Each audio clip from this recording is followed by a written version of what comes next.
Ukraine is facing the biggest decision of its modern history. The United States is now forcing Kyiv to choose: sign a controversial peace deal with Russia by Thanksgiving, or risk losing crucial support. The stakes? Millions of lives, entire territories, and the future of Eastern Europe. This is not a drill. This is real, and it's happening right now. After nearly 4 years of relentless conflict, shifting front lines, and unprecedented global tension, we may be witnessing a dramatic turning point in the war between Russia and Ukraine. In a stunning move, the United States has delivered one of its strongest ultimatums yet, urging Ukraine to sign a peace agreement with Russia by Thanksgiving or risk losing vital military and political support. This 28-point proposal is not just any peace plan. It includes major territorial concessions, limits on Ukraine's military, and decisions that could reshape Europe for decades. Today, we're breaking down what's actually inside this controversial deal, why Washington is applying pressure now, and why Kyiv is pushing back harder than ever. Stay with me, because what's happening right now could change the future of the entire region. You've seen the operation. Now, secure your access to the intelligence. Hit subscribe and lock it in. Stand by for the next transmission. On November 21st, 2025, a major revelation shook the geopolitical landscape. The Washington Post published a detailed investigation exposing a dramatic shift in U.S. strategy toward the Ukraine war. According to the report, Washington has quietly delivered a 28-point peace proposal directly to Kyiv, and the message behind it couldn't be clearer: accept the deal before Thanksgiving or face a potential reduction in vital American support. This isn't just a diplomatic suggestion. It's a sign of growing frustration inside the U.S. government after years of massive financial commitments, military aid shipments, and a war that shows no sign of a decisive victory. With global tensions rising, budgets tightening, and political pressure increasing at home, Washington is signaling that its patience and its resources may be reaching a breaking point. And that sets the stage for one of the most consequential diplomatic confrontations of the entire war. So, what exactly is inside this 28-point peace deal that's causing so much shock and resistance in Kyiv? First, and by far the most controversial, the proposal includes territorial concessions. Ukraine would be asked to formally recognize Russian control over certain regions currently occupied by Moscow's forces. For Kyiv, this is not just land. These are homes, cities, millions of people, and a symbol of national sovereignty. Another major demand: Ukraine would need to reduce the size of its armed forces. This includes limiting the army's ability to rebuild and modernize, effectively placing long-term restrictions on its defense capabilities. Critics argue this would leave Ukraine vulnerable to future Russian aggression. The deal also requires Ukraine to abandon its ambitions to join NATO. This is a long-standing goal for Kyiv and a major fear for Moscow. Giving up NATO membership could change Ukraine's security future for decades.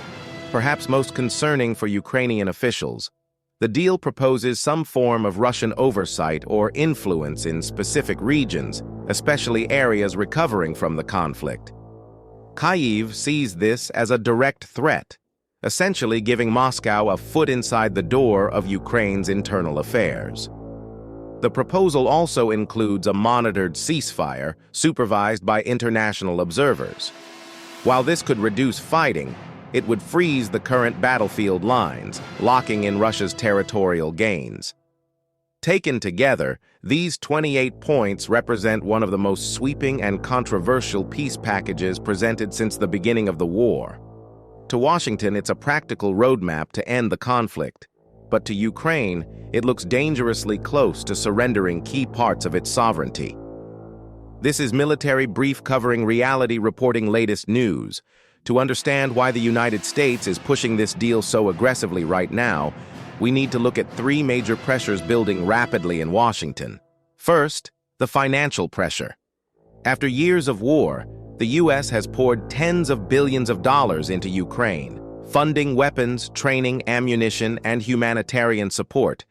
And as budgets tighten at home, lawmakers are asking tough questions. How long can America sustain this level of support? And at what cost to domestic priorities? Second, there's growing political fatigue. Support for the war remains strong in some parts of Congress, but opposition is growing louder. Multiple U.S. politicians argue that Ukraine has had ample time to gain ground, and if progress is limited, diplomacy must take over.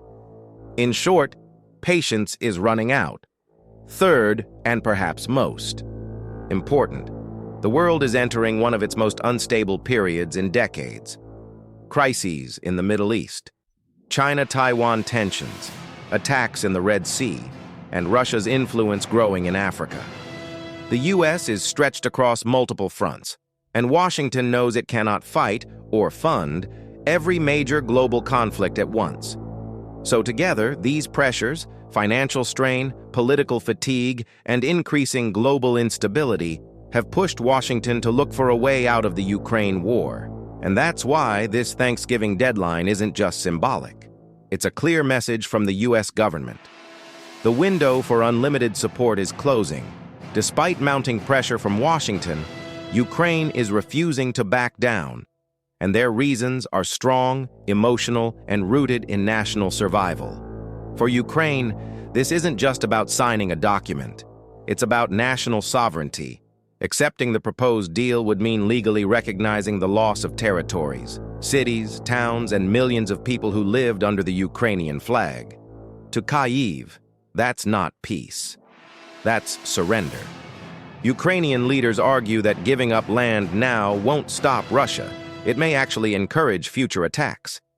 They point to Crimea, taken in 2014. The world moved on, and 8 years later, Russia invaded again.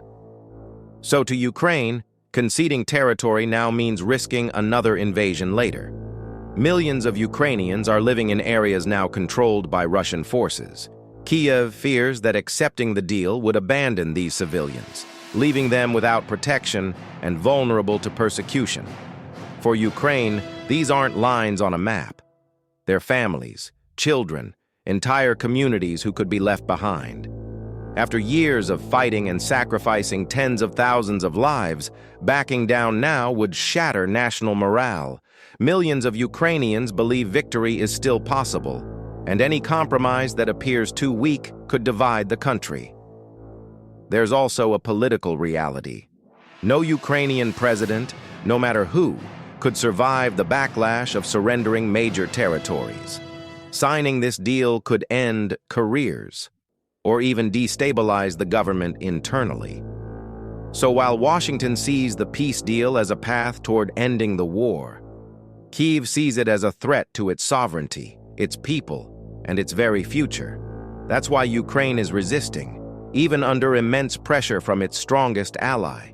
So after months of war, billions spent, and thousands of lives lost, the big question remains: what happens next, and how will this US-backed peace proposal reshape the future of Ukraine and the world? One scenario: Ukraine caves to the pressure and accepts the 28-point plan. Fighting could temporarily stop. Russia would retain key territories. Ukraine would reduce its military and halt NATO ambitions. But critics warn that this outcome could leave Ukraine weaker in the long run, vulnerable to future aggression and dependent on international guarantees. Second scenario: Kyiv rejects the proposal. U.S. support may be curtailed or delayed. Russia could interpret rejection as a provocation, potentially escalating attacks. The war could continue indefinitely, with front lines frozen or shifting slowly over time. This path keeps sovereignty intact, but at a potentially high human and economic cost.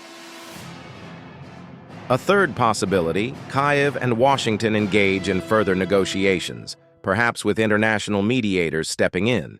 Ceasefire agreements could be revised. Some territorial concessions might be temporary or symbolic. This scenario could provide a middle ground, though it may take months or years to finalize. So, will Ukraine bend to U.S. pressure or stand firm? Will the war finally move toward peace or continue with no clear end in sight? One thing is certain: the coming weeks could change history. Thanks for watching. Don't forget to like, subscribe, and hit the bell to stay updated on the latest developments in global conflict. So, what comes next in this high-stakes battle between diplomacy and sovereignty? The U.S. is pushing for peace, but Kyiv is standing firm. Every decision in the coming weeks could reshape not just Ukraine, but the future of Europe and global security as a whole. We want to hear from you. Do you think Ukraine should accept the peace deal or continue resisting? Drop your thoughts in the comments below. Your opinion matters. If you found this breakdown insightful, hit that like button, subscribe, and turn on notifications to stay updated with all the latest global conflict news. This is a military brief covering reality and reporting latest news. Thanks for watching and stay informed. The world is changing fast, and we'll be here to guide you through it.